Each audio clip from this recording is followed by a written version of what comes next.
জুলাই আন্দোলনে রাজধানীর মিরপুর ১০ নম্বরে আইন শৃঙ্খলা বাহিনীর গুলিতে নিহত হন শিক্ষার্থী সাগর। ওই হত্যা মামলায় ঢাকার সিএমএম আদালতে হাজির করা হয় সাবেক দুর্যোগ ব্যবস্থাপনা ও ত্রাণ প্রতিমন্ত্রী ডাক্তার এনামুর রহমানকে।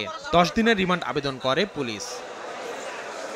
রাষ্ট্রপক্ষের আইনজীবী বলেন, স্বৈরাচার বিরোধী আন্দোলনে অর্থ ঢেলে মদতদাতা ও পরিকল্পনাকারী হিসেবে ভূমিকা রেখেছিলেন সাবেক এই প্রতিমন্ত্রী।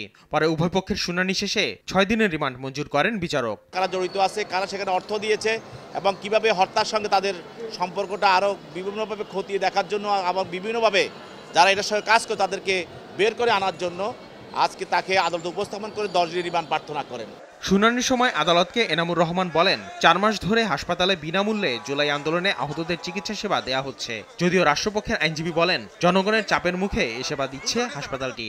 জুলাই আগস্টের সময় যারা আহত হয়েছেন তাদেরকে সবাইকে উনি দিয়েছেন।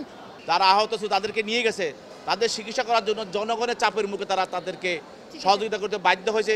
এদিন যাত্রাবাড়ী থানার হত্যা মামলায় সালমান এফ রহমানকে ৩ দিনের রিমান্ডে পাঠিয়েছেন বিচারক। এছাড়া বিভিন্ন থানার হত্যা মামলায় সাবেক মন্ত্রী আনিসুল হক, জুনায়েদ আহমেদ পলক, সাবেক আইজিবি চৌধুরী আব্দুল্লাল মামুন সহ ১২ জনকে নতুন করে গ্রেফতার দেখানো হয়েছে।